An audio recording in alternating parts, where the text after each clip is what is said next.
Well, while we eat, if you don't mind, we'll chat about the movie a little bit. It's absolutely fine. We covered a lot of stuff downstairs, but I thought I'd also ask. There we go. I thought I'd also ask just about the way that you choose your subjects these days. Do you have a number of projects sort of brewing at any one time, and then you think, well, Donald Rumsfeld said yes, so we'll go ahead with this one, or how does that process work? I do have a lot of projects at any one time. His book had come out, Right. and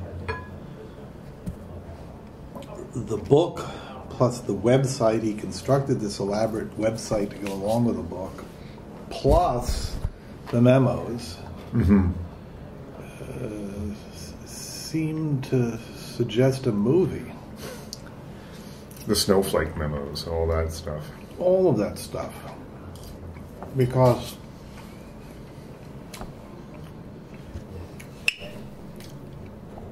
the way I described it to myself and to others was a very famous Borges story called Funes the Memorious, about a guy who remembers everything and hence remembers nothing.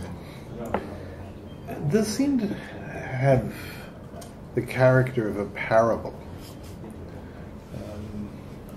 The man who memorializes everything and hence sees nothing. Right.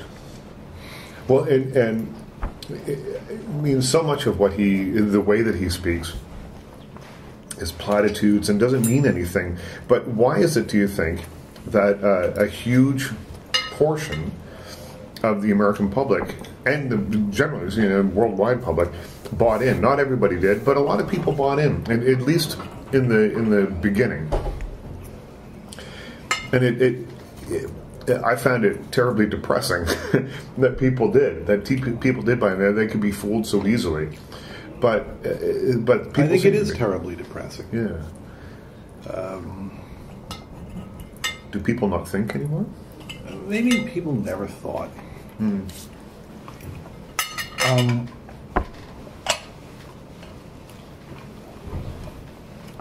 You said something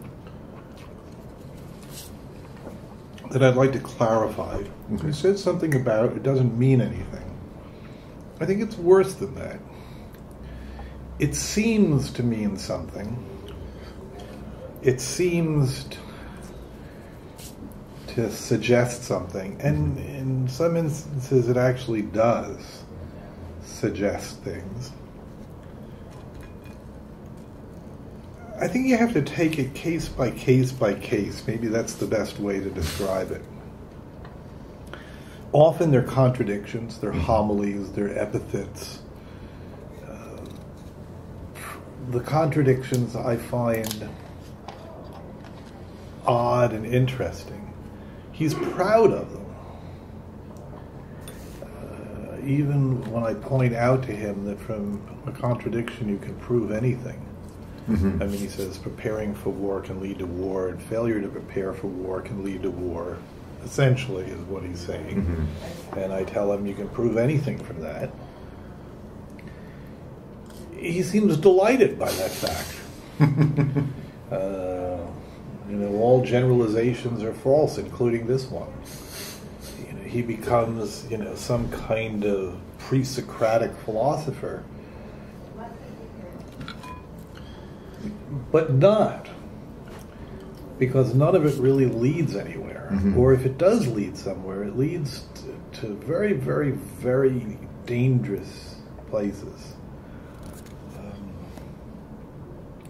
Absence of evidence is an evidence of absence. Well, we researched it. And it goes back at least to Carl Sagan, to a book called The Dragons of Eden. And Carl Sagan is saying just because we don't have direct evidence of intelligent creatures somewhere else in the universe doesn't mean that they don't exist. But the Carl Sagan argument is a very different kind of argument. It's an argument based on, given the size of the universe, given the number of stars like the star in our solar system, given the number of possible planets, blah, blah, blah, blah, blah. Yeah. There's all kinds of statistical evidence for why we should find something out there. In fact, it's a well-known paradox. Given the numbers, it would be surprising if we didn't. Right. And perhaps we should try to explain why. Given that it must exist, we haven't found it. Right. Well, that's very different than applying it to WMD in Iraq. Mm-hmm. Because there is no statistical argument.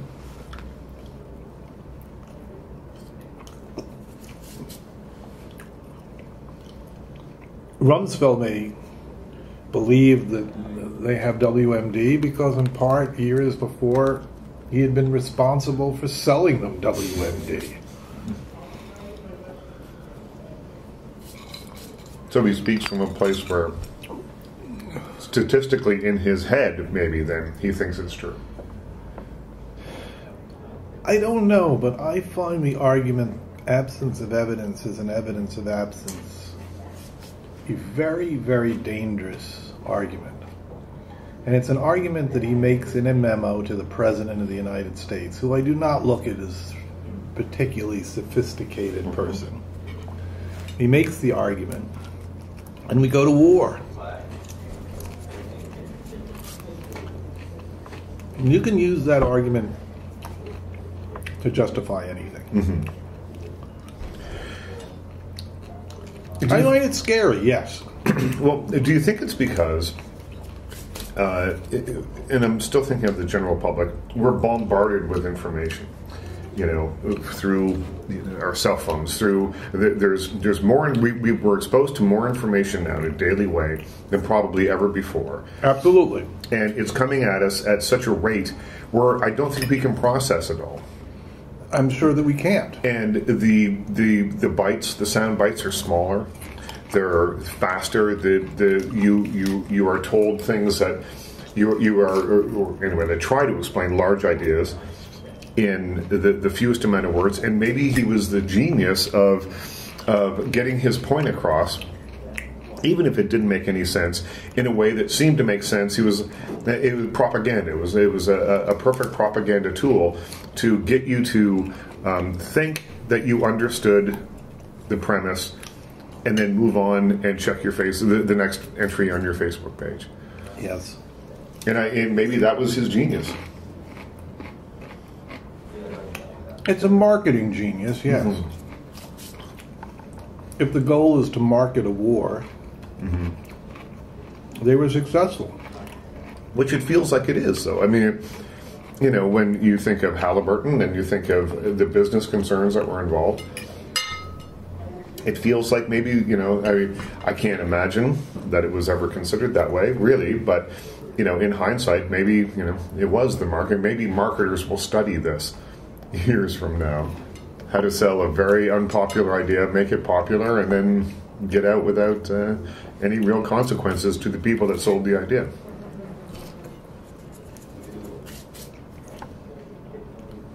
It's a really scary, scary thought. And even scarier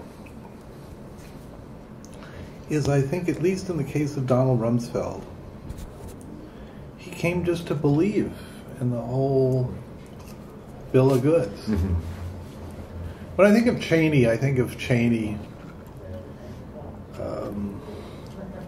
as being really, truly cynical. He believed in it, but he doesn't care to justify his beliefs. Mm-hmm. He believes it. If you like it, you like it. If you don't, you don't. Right. Fuck you. Rumsfeld does have the urge to justify himself or to explain himself. Which is how we end up, one of the reasons he ended up writing a book and sitting in front of your camera. That's correct. But I'm not sure that the explanations give me much of an explanation, or at least a satisfactory explanation. Mm-hmm. Well, there's nothing satisfactory about any of this, though. You know, and there is likely never going to be anything satisfactory about, you know, that war, the circumstances surrounding it, the results of, you know. I think back to the Mission Accomplished day. Yes. And, you know, thinking, I remember terms like shock and awe, mission accomplished, all that sort of thing. And now when I think of them, we're just thinking of marketing again, they do seem like, you know, things that in a slightly different context McDonald's would use, or Nike, or someone like that.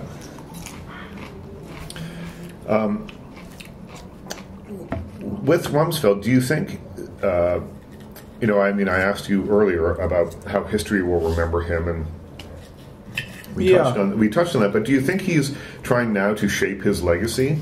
I think he's always been trying to shape his legacy. I think it's part of who he is. He even tells us that these people like Nixon, who saw themselves as major figures in history, felt the need to memorialize and record everything that they did. He's no different. He's talking about himself. Mm-hmm. And so is your job then just to ask the right questions, roll the camera, and just let him, as much as possible, just let him guide? No. No, that doesn't work. No. There's a balance, and I'm not even sure where the balance is. This was endlessly debated in our editing room.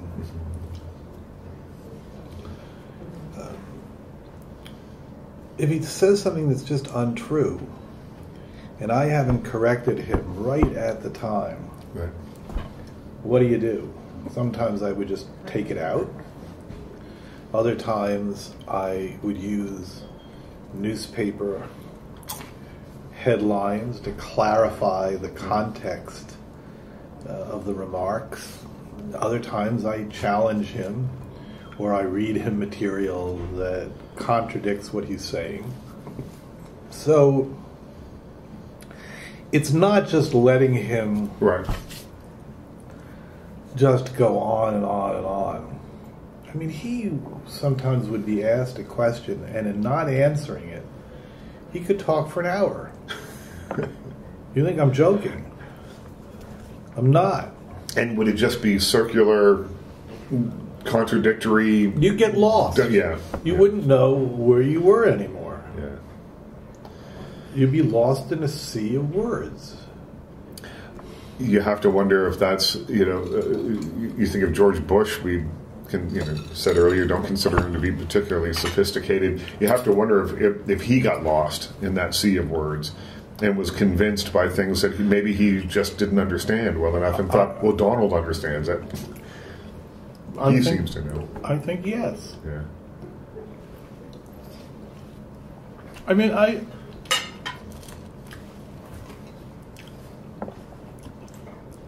wonder, what is the President of the United States, given that this is a guy who I think in many ways is disengaged, clearly not an intellectual, not a deep thinker. What does he think when he gets a memo that says absence of evidence is an evidence of absence? What does he think? This is a memo to the President of the United States. I don't know. And we'll never know, probably, because Bush doesn't seem to be in any hurry to clarify any of the positions he took during the war. I hate to say this, it seems like an evasion of responsibility, or somehow a failure to do one's job. I don't think they know. Mm-hmm. I don't think they were engaged. on this level of... Here's a comparison I have made in the past. In the fog of war, McNamara tells a story about the Cuban Missile Crisis. There were these executive committee meetings, which Kennedy recorded, where they're discussing what to do. And they're on the verge of thermonuclear war.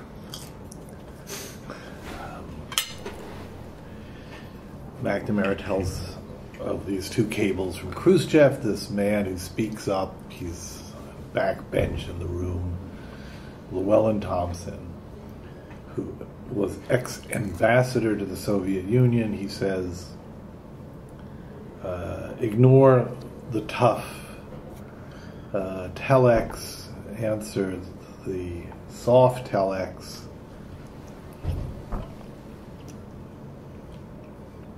And McNamara intimates that because of that moment, war was averted. I'm left with a picture of people struggling, intellectually engaged. No matter what you want to say about the Kennedy administration or any of the figures of the Kennedy administration, there are people wrestling with major issues and trying to figure out what to do, how to figure out how not to go to war. Right. In The Unknown Known, Rumsfeld tells a story about being invited with the chairman of the Joint Chiefs to the White House, to Cheney's office in the West Wing, and Prince Bandar of Saudi Arabia is there. They have maps spread out over the table. And what's the purpose of the meeting? To reassure Prince Bandar we are going to war. To reassure a Saudi prince this is really going to go down. It's not about how to avoid war, how to give the Saudis assurances. I know I'm repeating myself. That there will be war. There will be war. This guy is not a wimp like his father, 41. This guy, he's going to do it. One way or the other. Yeah. By lying. But I mean, I find it so difficult to believe that they purposefully lied. I think, as we discussed, I think in the other interview, that it was a situation where they convinced themselves that they weren't lying. I believe that's true. That's really scary. So how does this, how do you make sure that this never happens again? Do you have another Senate? Do you have another, I don't think there's anything you can do. You crawl under the bed and suck your thumb. Right. Hide in a closet. Well, these guys, in effect, took over the U.S. government twice. Rumsfeld, head of the transition team, chief of staff for Ford, fired a lot of the cabinet, rearranged everything, had himself appointed Secretary of Defense, had Cheney appointed chief of staff, controlled the world. Yeah. And they did it twice. Which is why possibly he believes that anything is possible. He can do whatever he wants. There are no repercussions for him.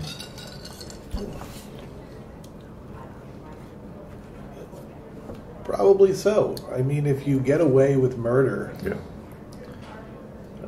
maybe you come to believe you can get away with 2 murders, or 3, or 4, or 5.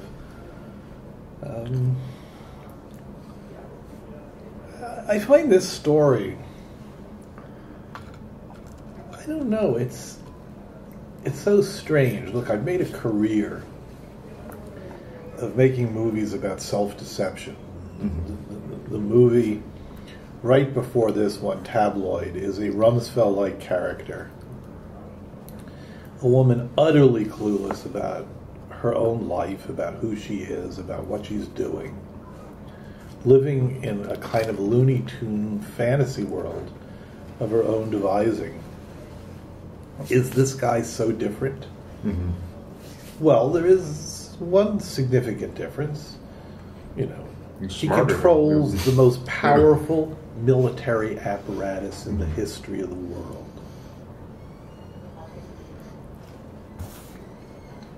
If you're like me, if you think the world is really insane, I mean really insane, when anybody sort of tries to tell me that history is rational, the decisions that people make are based on the careful, rational consideration of evidence, I don't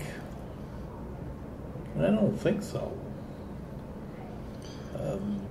Look at all these remarks. It's my favorite stuff in the movie. He's talking about himself. He doesn't know it. Saddam Hussein, all pretend.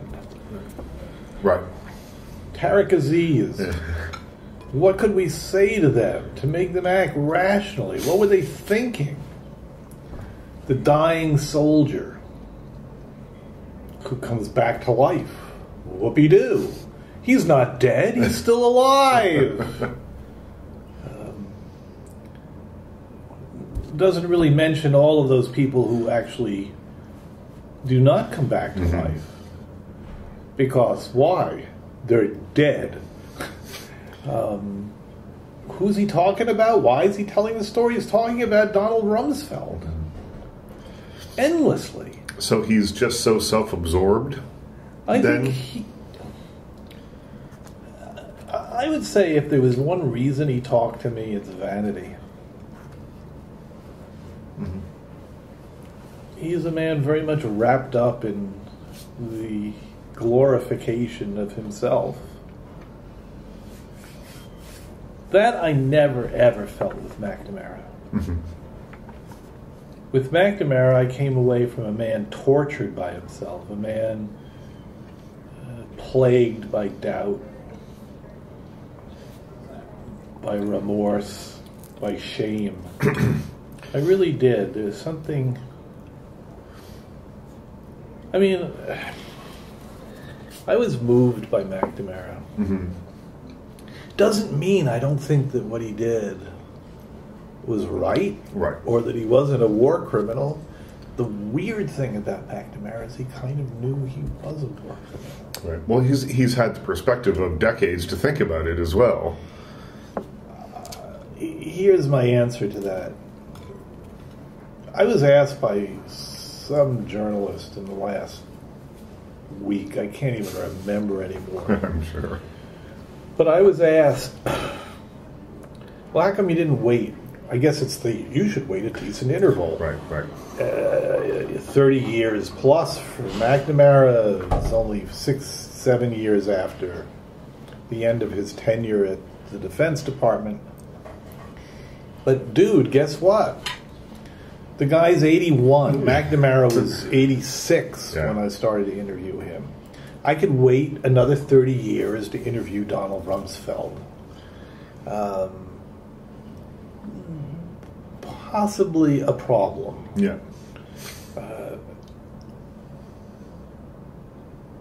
I don't think... Let's just take the hypothetical. I could wait those 30 years and interview him at the age of 110. I don't think it would be different. I don't know. But I don't think it would be different.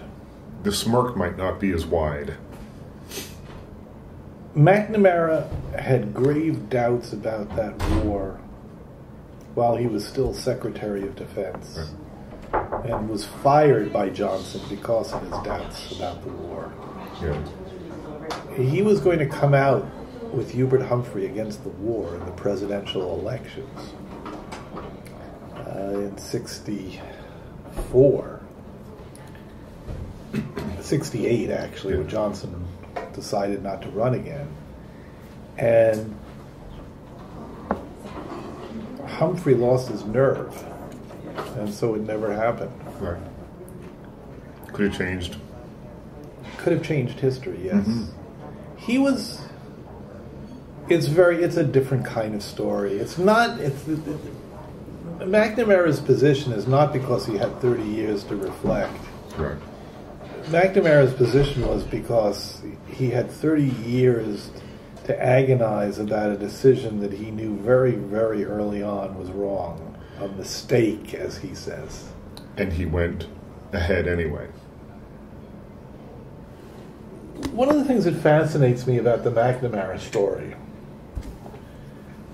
I'm sorry to interrupt. We literally have like a minute and a half left. Okay. Just to keep him on schedule because he's going to catch a flight tonight now, Okay. and so I don't want you to run late because Yeah. then I won't be able to get the flight out. I'm going to LA. I'm trying to cast this feature. I'm going to be directing a drama. Yes, Holland, Michigan. So, And the casting's in LA tomorrow, or well, I'm meeting with actors tomorrow. Yes, Wow. and then I'm shooting a commercial on Thursday, Friday, and Saturday, and then it never stops. I think I've really been enjoying writing. I've been writing a lot, and I think if I had my way, I would just sit and write. But What would you write a book about Donald Rumsfeld? Would you write fiction? Would you? well, I've published 2 books in the last 2 years. Yeah. And nonfiction. Yeah. I would. But given your I mean, we know you as a documentary filmmaker. Nonfiction seems the obvious thing. Yeah. For you, but do you have a fantasy of writing Fiction? children's books, fiction, whatever? Actually, I do have a fantasy of writing children's books. Really? Actually, it's funny you should say that, but I would like to write more about this story. There's a very weird feeling when you invest so much time and you've done so much research and you've collected so much material that you should do something with it. You should take it one step further. I don't know. I feel odd about this movie because you can spend 30 hours with someone and not have some kind of feeling towards them. Whether you want to call it the Stockholm Syndrome or whatever you want to call it. Rumsfeld was unfailingly gracious. He gave me a lot of his time. He actually related to me. Someone remarked that I engaged him in a way that he had never seen any other journalist engage him. And am I beating up on him? Maybe. Well, clearly I am. I can't in good conscience deny it.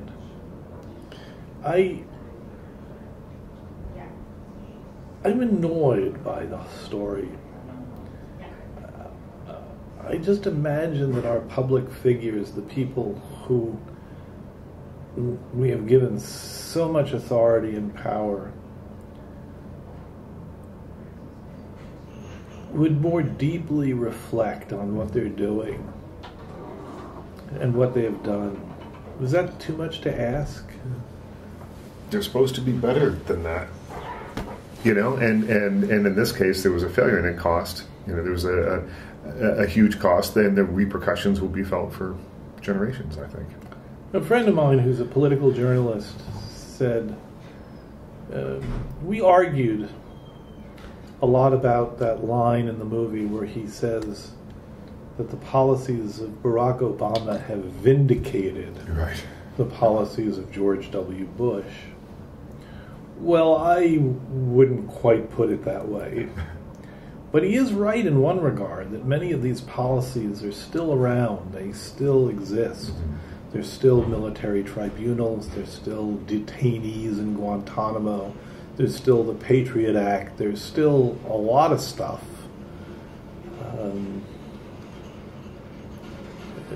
My political journalist friend said, well, maybe we are still living, we don't like to think of it quite that way, but we're still living in a Rumsfeld world, the world that he created.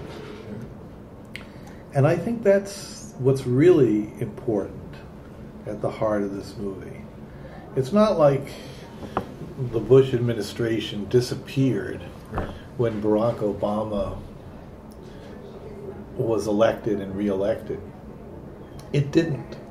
Those policies still linger on for whatever reason. Perhaps because we have a Republican Congress, perhaps for other reasons. But